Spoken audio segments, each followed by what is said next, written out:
Welcome to The Debate. Our subject today is, well, it's probably the defining professional philosophy of the early 21st century, hustle culture. We're talking about that intense, almost evangelistic focus on relentless productivity, the normalization of long hours, and the aggressive nonstop pursuit of ambitious professional goals, often through, side ventures and maximizing every single waking moment. Right, and I think it's important to clarify that this isn't just about dedicated work. It's the cultural and social glorification of perpetual overwork. It suggests that if you aren't sacrificing your personal life, you aren't demonstrating sufficient ambition. And this philosophy, it's become dominant. It's promoted as the only legitimate pathway to rapid success and influence in competitive fields. Precisely. And that brings us to our central question, which emerges directly from the material we've been examining. Is this hustle culture a powerful, sustainable, and necessary path to accelerated success and financial independence? Or is it an inherently damaging trend that primarily leads to burnout and critically masks systemic failures in the modern workplace? I'll be arguing that focused hustle, when it's applied with strategy and intentionality, is the most necessary engine for achieving rapid career advancement and securing long-term financial security. And I will be presenting the counter-argument that hustle culture is a detrimental and fundamentally unsustainable glorification of constant input, which is destructive to both individual well-being and, ironically, to long-term productive output. My core position is that hustle culture, when it's applied with intentionality and a strategic balance, is absolutely essential for rapid skill acquisition, for early career acceleration, and for achieving true financial leverage in today's globalized economy. The competitive landscape requires a compressed effort. If you're competing with global talent, adhering strictly to a traditional, slower pace just means you're falling behind. I come at it from a different way. I think we need to look critically at what that acceleration actually costs. Okay, so let's start with the mechanism of accelerated skill development. The intense focus and the long hours that are inherent in an intentional hustle, they're not just about time. They enable a compressed learning curve through what experts call deliberate practice. When you commit 60 or 70 hours a week to a nascent project or a new skill, you dramatically increase the volume and frequency of your feedback loops. This rapid iteration allows individuals to master complex skills and pivot into new, high-value opportunities far faster than their peers who are pacing themselves. Think of the exponential difference between someone who launches 10 small projects in a year versus someone who just launches one. That high-density effort is the crucible of rapid mastery. But this mastery comes at a cognitive price. And I worry that that price bankrupts the individual before they can ever reap the rewards. Financial strategy, or what I like to call front-loading. The wealth and capital accumulated during a focused, intense work period are strategic. This aggressive saving, often necessary through the high earnings enabled by those advanced skills, it supports concepts like the FIRE movement, financial independence, retire early. The goal is not to work hard forever, it's to build the capital needed to generate passive income streams. This rapid capital accumulation grants the ultimate choice, the freedom to slow down, to pursue passion projects without financial pressure, or even to retire decades early. In a world of increasing economic uncertainty and market volatility, that aggressive initial capital cushion is a necessary investment in future security. That framework, while I'll admit it's undeniably attractive on paper, it completely ignores the devastating human cost and the high probability of failure. My core argument is that hustle culture is fundamentally unsustainable and detrimental because it glorifies a flawed metric, which is hours worked, and that inevitably leads to mental health crises and the erosion of personal well-being, all while masking deep systemic flaws in management and labor structure. Well, we must distinguish between the choice to hustle and the necessity imposed by poor management. But the two are intrinsically linked by the culture itself. Let's look first at the reality of burnout and mental health. The relentless internalized pressure to be constantly productive, to be always on and responsive, results in chronic stress, exhaustion, and what the World Health Organization now recognizes as burnout, classifying it as an occupational phenomenon. So this isn't just a matter of poor personal boundaries, it's a recognized industrial hazard. Studies clearly show that sustained high-intensity stress elevates cortisol levels, which actively inhibits cognitive function, memory consolidation, and emotional regulation. You are essentially poisoning the well of your own productivity. But if the work is purposeful, that stress can be managed. Intentionality does not override biology. And beyond the clinical definition of burnout, we have the simple economic reality of diminishing returns. Human energy and cognitive function are finite resources, particularly for things involving executive functions like decision-making and creative synthesis.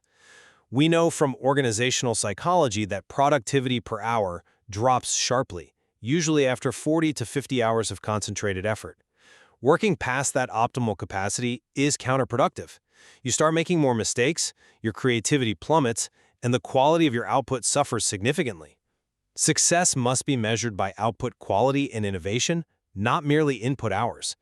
The premise that more input always guarantees more valuable output is, frankly, an industrial-era fallacy. I see why you think that, I really do. But let me give you a different perspective, especially regarding this claim of unsustainability and the high cost of effort. We must reframe this high pressure not merely as toxic input, but as a necessary developmental stage for constructing a resilient professional identity. Facing and overcoming the constant high-stakes challenges inherent in intense work builds unparalleled mental toughness, discipline, and emotional regulation.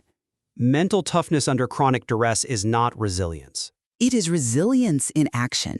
These are qualities, self-discipline, focus, the ability to withstand temporary failure that are absolutely essential for sustained high-level achievement in any field, whether you are running a startup or performing complex surgery.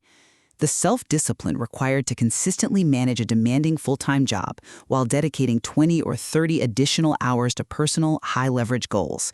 Well, that translates into a powerful, enduring work ethic that survives career pivots and market downturns. That is the long-term sustainable advantage provided by the initial hustle. But you're conflating genuine resilience, the capacity to recover and adapt after an acute stressor, with the capability to withstand chronic, unavoidable physiological stress. If the environment itself is defined by sustained, debilitating pressure, what you are building is not resilience. You're building a tolerance to injury, which is structurally unsound. We have clinical data showing that chronic elevation of stress hormones, like cortisol, actively impairs the prefrontal cortex, the exact region responsible for that high-level planning and decision-making you celebrate. The evidence points not to sustained achievement, but to a predictable cognitive and biological failure, which is the very definition of unsustainable performance. No amount of willpower can overcome neural exhaustion. Externally imposed and endless. My argument about intentionality counters that. The person engaging in the strategic hustle controls the pace and the end point. That's a compelling argument, but have you considered the societal cost and the reality of that intentionality in practice? While financial freedom is a worthy personal goal, the broader cultural adoption of the hustle ideal disproportionately favors those with existing resources and privilege. You know, individuals who can afford to take massive risks, weather periods of financial instability inherent in entrepreneurship, or rely on a safety net if their side venture collapses. And that doesn't negate the success of those who do achieve mobility through effort. It shifts the focus. More importantly, the cultural expectation of the hustle pressures the general workforce, those without significant existing capital, to accept and normalize deeply unfair labor practices. We aren't just talking about founders here. We're talking about employees. So like the implicit expectation to check emails after hours. Precisely. This relentless implicit expectation of constant availability, of sacrificing evenings and weekends without commensurate compensation or official acknowledgement, is often merely evidence of a management failure to staff appropriately, plan effectively, or respect labor law boundaries. When the hustle is normalized, it allows companies to exploit their most ambitious workers by equating personal sacrifice with professional loyalty rather than paying for output. The individual's intent gets completely swallowed by the structural pressure. Okay, I appreciate the concern over systemic pressure and labor dynamics, but the premise of my initial argument hinges on the idea that the intense period must be strategic and temporary, a foundation set by the individual, not forced by a demanding manager. When we speak of intentionality, we are defining the capacity to manage incredibly complex schedules and goals simultaneously. The success stories we look at are often those where individuals successfully work on highly demanding side projects alongside a full-time job. And what does that capacity demonstrate? It demonstrates high-level discipline execution. This isn't just about enduring hardship.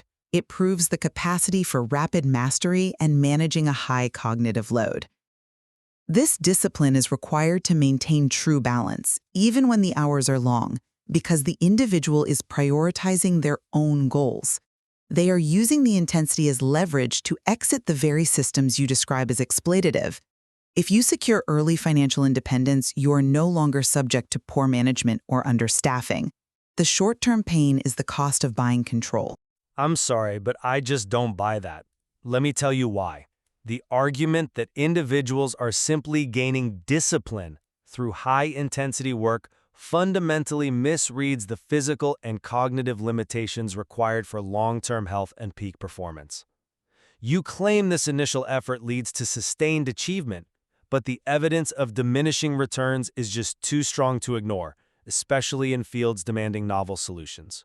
But we aren't discussing maintaining that pace for 40 years. We're discussing a temporary acceleration. But even a temporary acceleration comes at a cost that is difficult to repay.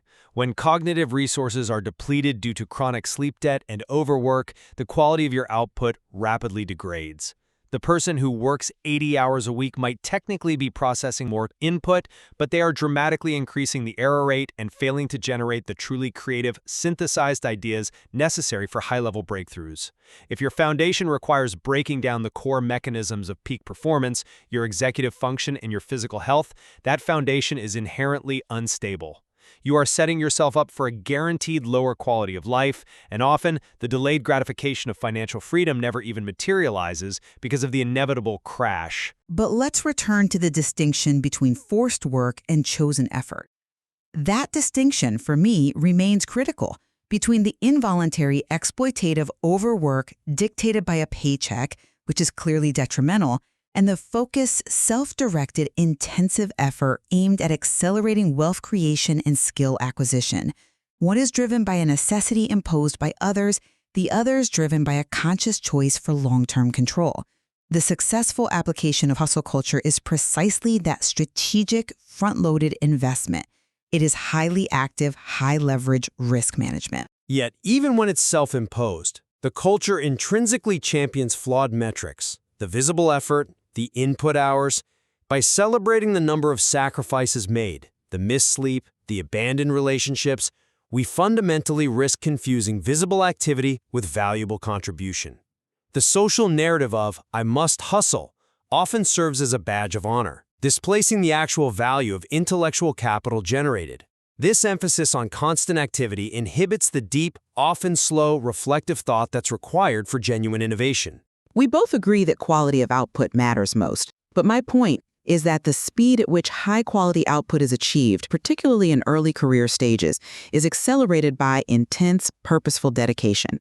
This compression allows individuals to secure opportunities and market positions that others who proceed at a standard pace simply miss, guaranteeing their ability to then sustain a higher quality output later on. In mine is that regardless of the initial willpower or intention, the quality must eventually suffer because the human biological machinery cannot maintain that pace indefinitely. The intense effort eventually cancels out the gains, leaving the individual depleted and less creative than if they had pursued a sustainable, optimized pace from the very start. So, to summarize my position, strategic, intense work is a powerful, viable model for achieving accelerated success in financial security. This is provided the individual views the initial intensive period as a focused, time-bound, front-loaded investment. It's designed not merely to accumulate wealth, but to yield long-term control and choice over their time and labor. It is a calculated, temporary trade-off of current bandwidth for demonstrable future freedom and security. And I maintain that despite the appealing promise of quick success and future independence, the objective evidence, both clinical and economic, points to hustle culture being inherently detrimental. It is rooted in a flawed measure of productivity, substituting unsustainable input hours for high-quality, sustainable output. Furthermore, culturally, it enables and normalizes exploitative labor expectations, masking management failures by demanding personal sacrifice as the norm.